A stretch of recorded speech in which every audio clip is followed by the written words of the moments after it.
A resident of Lausa, Tun Shillong, 14-year-old goalkeeper Lamang Kansai Kharbuli has been signed for a 2-year contract by Hyderabad Football Club for the under-15 team and will be leaving for the southern city in the coming week. It may be mentioned that Kharbuli has been trained and supported by Pay for Right Academy, and through sheer hard work, he is now able to be part of a bigger platform of which he is most deserving.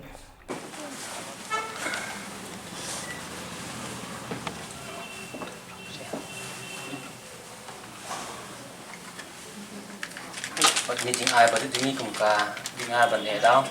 but Thank you, sir. mo ta sai ga I công đi lồng mình nhắn lắm.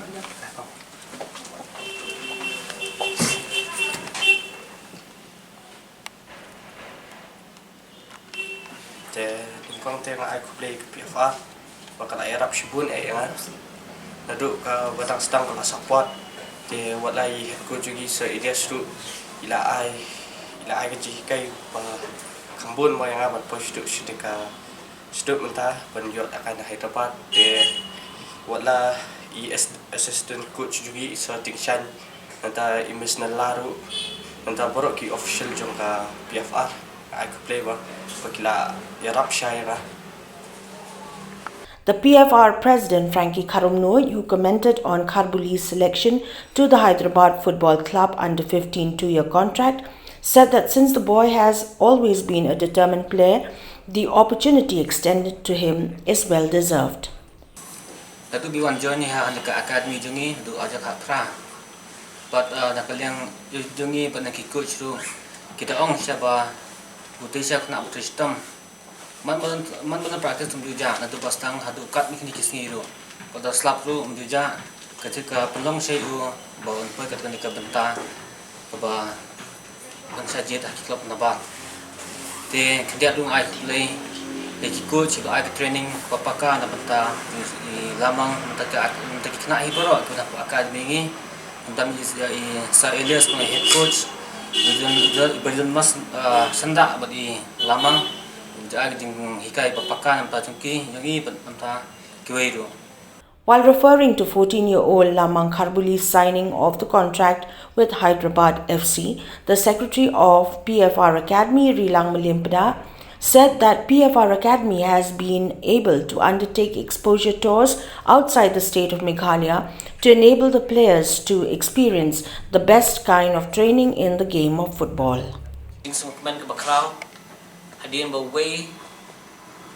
kena jangka academy ini Lamang Kansai Kharbuli layo pan mula sajid namun benang mula sajid limba ka trial menyedan menta bat ka Hyderabad FC kabadi itu kawai ke club jong ka ISL te kum ka academy ngidap ka jingka songman ke bakrau ba ngiui ba uni kunau layo njo na benda menta bat ka club ISL te jong ka under 15 te kum ka academy hi ngimla khamna pinpau ya ka so comment te behalo kan ngandom nyuan kan kapor ban penkut buram ni uni khna jungi hakani ksni kum ka norms jongka terms and condition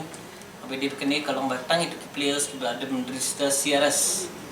po jongka portal jongka Olympic Football Federation itu kin haben sir whereas ni hadu mentang palle kai kan CRS berregister players baru jong academy poka CRS ngina plan ba administration mathmai tu ba players baru ni register poka CRS jongka Olympic Football Federation nang balada dan kum jini kiki baru ngi ke academy nila claim ya kaneka developmental charges itu ki club tiba sim players ni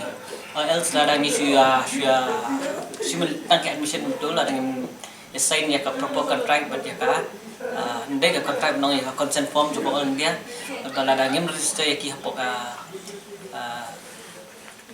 registration portal jong ka Olympic Football Federation sim jingi yang iba injo kan claim ya kata ya kata mo ka developmental charges amta jong nong kena is academy